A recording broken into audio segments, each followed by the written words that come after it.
When I was in high school, my best friend was a guy named Doug.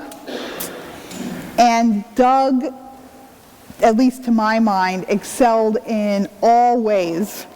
And as a good example, I'm sure that he got at least 100 points more than I did in the English section of his SATs, and probably more in the range of 200 points more than I did for the math section.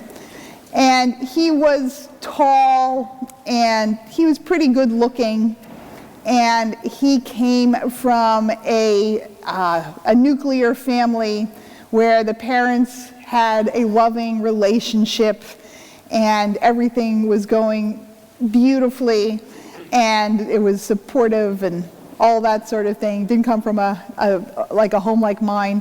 And he lived in a great big house in a really lovely development. So everything pretty much went Doug's way.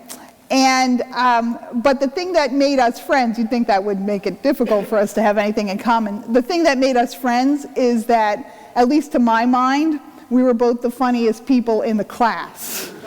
And I think I was slightly funnier than Doug. And so that's why I think we got matched up when he arrived at my school. I'll give you an example.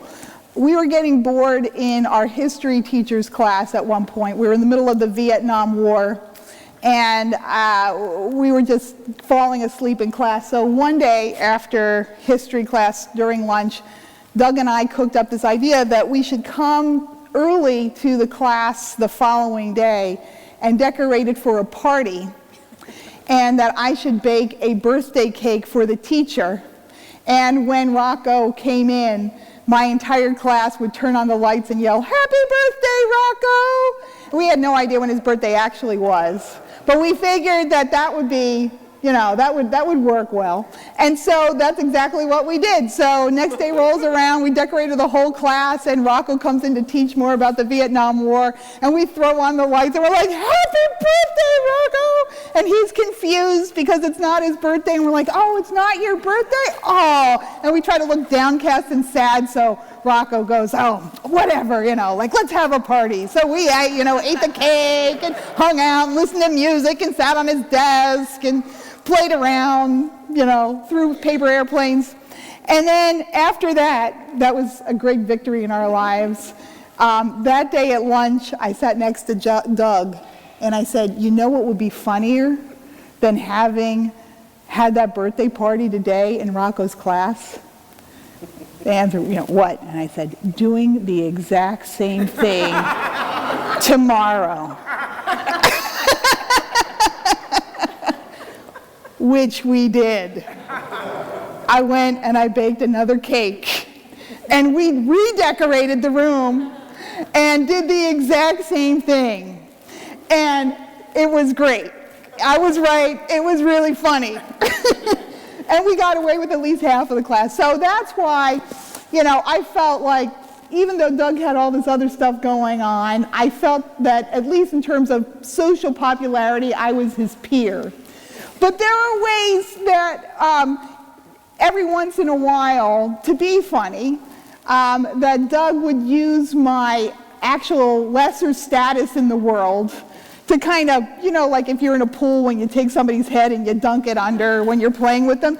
That's pretty much what Doug would do with me every once in a while, and it was funny. He would just take me and kind of dunk my head under socially. For instance, one of the things that was funny, because I was Doug's friend, is that he was extremely waspy and affluent, and every once in a while I'd wind up in his world.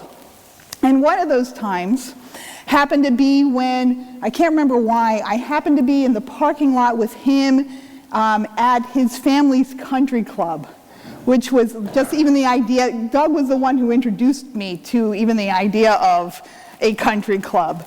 And one of the things that Doug always thought was funny when I was growing up was that I was half Jewish, and my, like my kinky Jewish hair and all that stuff. And so Doug decides what would be funny while we're waiting for his parents to come out of the country club with me, sitting, like standing there in the parking lot waiting for Mr. and Mrs. Hasselbrook. Big, tall, gorgeous, blonde Doug is standing there, and there's all these people going back and forth in the parking lot. And Doug announces loudly, "Jew in the parking lot! There is a Jew in the parking lot!" It was great. It was super funny. So, this was sort of part of the thing that would go on. It was the Lori and Doug routine. And then one day, out of the blue, Doug, in the middle of a conversation with me, where we're laughing and stuff back and forth, and he's, and I think in the middle of here, let me just pause to say, there was probably some kind of hormone thing going on, because it's high school, and I think that Doug might have had a crush on me, and I think it's quite possible that I had a crush on Doug, but there was something, weird about it, because we never actually hitched up. So we were having this aggressive, pushing back and forth, joking with each other, picking at each other, and he suddenly says to me, "Are you gay?" And I'm totally startled, because I never even really thought about it. So I was like, what? I don't even know. And when he said that to me, I feel like it was something like this hand in my life. I think I was a senior, we were seniors, and it was almost as if somebody dubbed me, gay, in that moment. And I started to see that probably Doug knew something about me, something about who I was, that I wasn't clear about, because he knew me so well, and we were watching each other grow up, and he was kind of insightful and smart. And that was the beginning of this new episode in my life, because not long after that, I found out that what he saw in me happened to be a reality about who I was. And then it really, when I think about my life in the church, that truth about who I am defined my relationship to how I was going to be in the church. When I came before that Baptist church in South Jersey, because I knew I loved Jesus, and I knew I was called to be a minister, was I going to tell them the truth? Was I going to tell them that Doug was right and I was gay, right? And that could blow up on my face really quickly. And in fact, it did. And things sort of fell apart for me when I said who I really was. And that's continued. That didn't just happen, 25 years ago in South Jersey. That's been the theme of my life. When I started working in Hoboken, in the shelter, and in public housing, and many of you don't know necessarily what this is like, but when you're getting to know people, what are the questions that you ask? Oh, are you married? And this was in the 90s, when I couldn't just say yes and avoid the question, kind of dance between the lines of stuff. I could either give this complicated answer, which is, well, not legally, but I was married in the church, and my wife is Rosemary, and I don't know whether you believe that I'm married, but I think I'm married. I could go into all of that, or I could say no, or I could say yes. And then it got even more complicated, right? Not only are you married, do you have any kids? Yes, I have kids. And that happened, and the way I would answer that question could either end a relationship or open it up in an entirely different way. I could close a door on myself in terms of how I could work with other clergy and other people in the neighborhood, or it got more open, depending on how I answered that question. It still happens today. Downtown Jersey City is full of conservative churches. I make it a point to try to work with all of them. Guess what gets asked of me all the time? Are you married? And I have an opportunity to say, yes, I am, and her name is Rosemary McLaughlin. Or I can just as easily say, hey, look at the squirrel.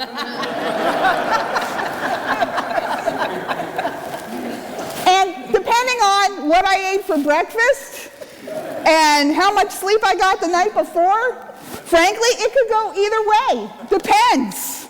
Depends on when you catch me and how much I'm ready to take on. If it's like 2 o'clock in the afternoon or 8:30 in the morning, depends on where I am. Before we got to this part in the gospel this morning, before this is actually the third sighting of Jesus post-resurrection. A month ago, Peter was standing outside of the court where Jesus was being charged for heresy. And he was warming his hands by a charcoal fire. And people came up to him and they asked him about Jesus. And usually when we tell that of the story during Holy Week, we say that that is the story of Peter's denial of Jesus. But I'm going to tell you that I don't think it's really the story of Peter's denial of Jesus. I think it's really Peter's denial of Peter. Because the question that is asked of him is, did you know this man? Did you follow this man? Were you one of his disciples? Those are the questions that are asked of Peter. And Jesus is the one who Peter loved and followed. And Jesus is the one who defined who Peter was after he left his nets on that shoreline and said, I'll follow you. Peter's identity became completely connected to who Jesus was in his life. And so Peter, in front of that charcoal fire during Holy Week, wasn't denying Jesus.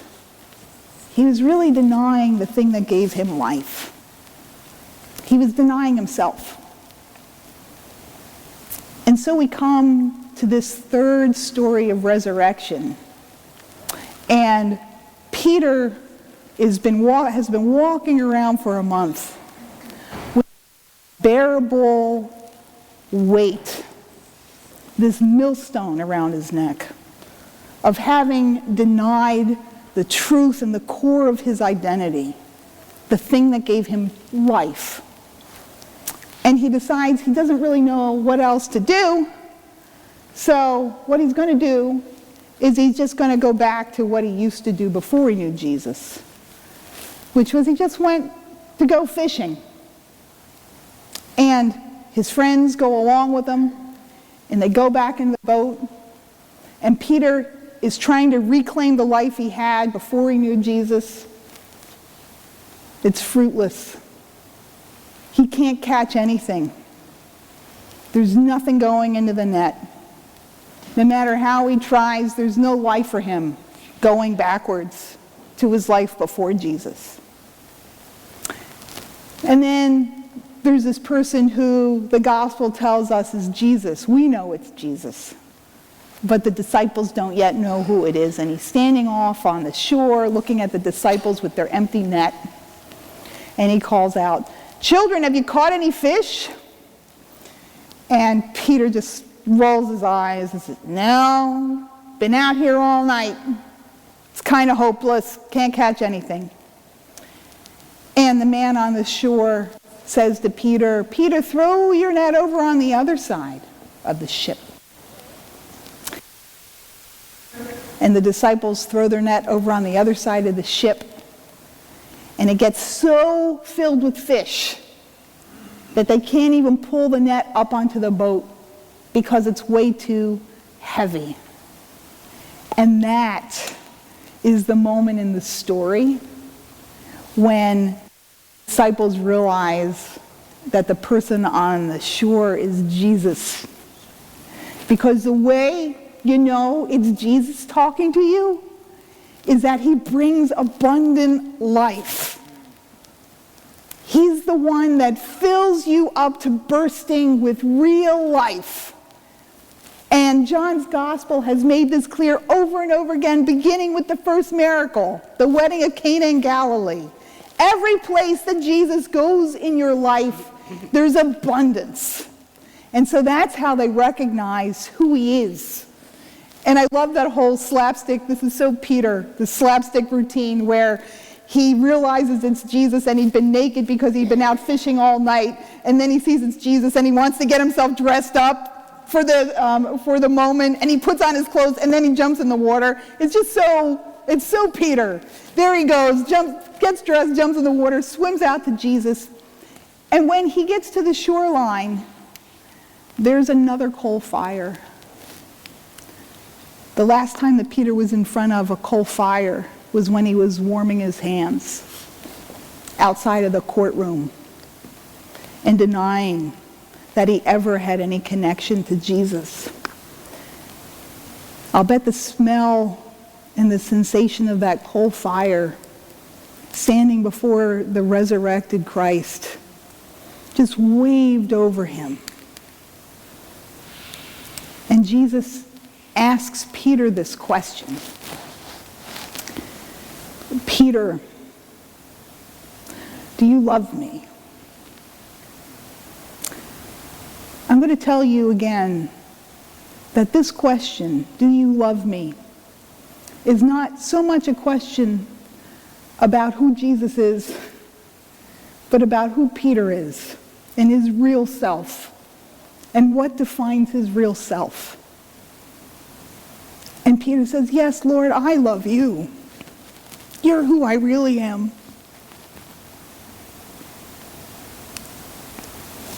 And Jesus asks it a second time. Peter, do you love me? Do you love me more than these? Do you love me more than anything? Yes. I love you.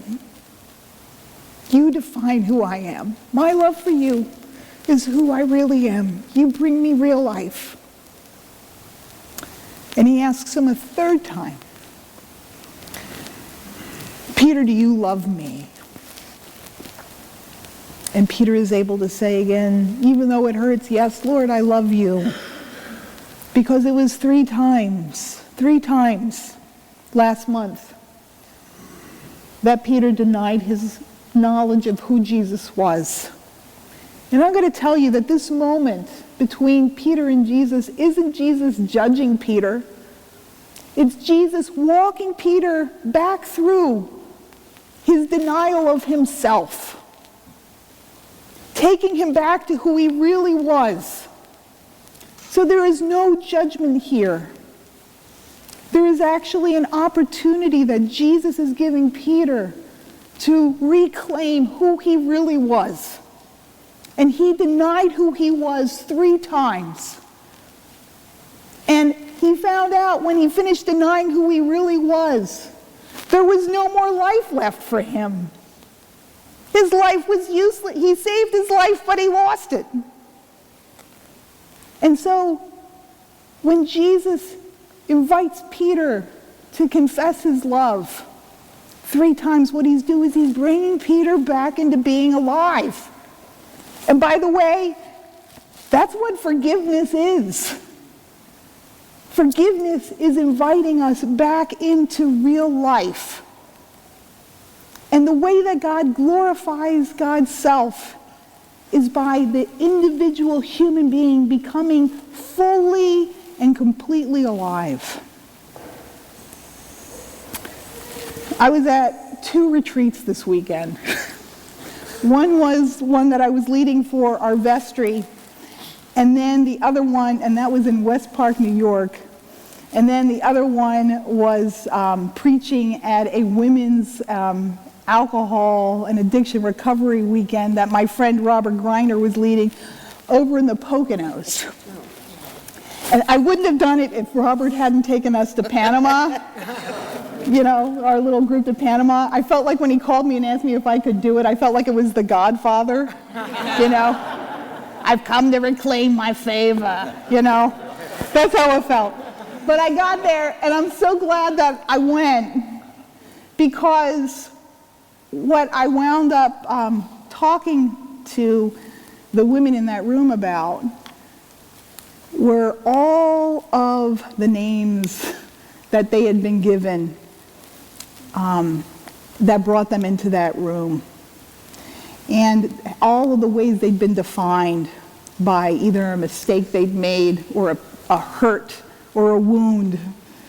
And so we talked about the names addict and the name drunk and the name failure and the name hypocrite and the name liar, all these names. And the only difference between the women in that room and the Poconos and the people in this room today is that those women kind of have their names that they've been called out on their t-shirts. That's the thing that brings them into the room, right? Because they've been named, and they've been defined by the mistakes that they've made, or the wounds that have been inflicted upon them, or the pain that they've caused. And those are the names that suck the life out of them. And I talked to them about how all of us only have one real name. And it's not drunk. And it's sure as hell not faggot or dyke. And it's not hypocrite, and it's not liar, and it's not any of the other nasty names you can think. The only real name that you have is beloved child of God. That is your name. And Christ this morning calls us to that fire, that charcoal fire where we forgot what our real name was. And says, Ed, do you love me? Carlos, do you love me? Elizabeth, do you love me? Claim your real name. And the thing that I love most about this story, it's the very end of the gospel. And the last thing that Jesus says to us is the thing that he said at the very beginning when he met Peter at the shoreline when he first saw him, which is, follow me. Follow me. Amen.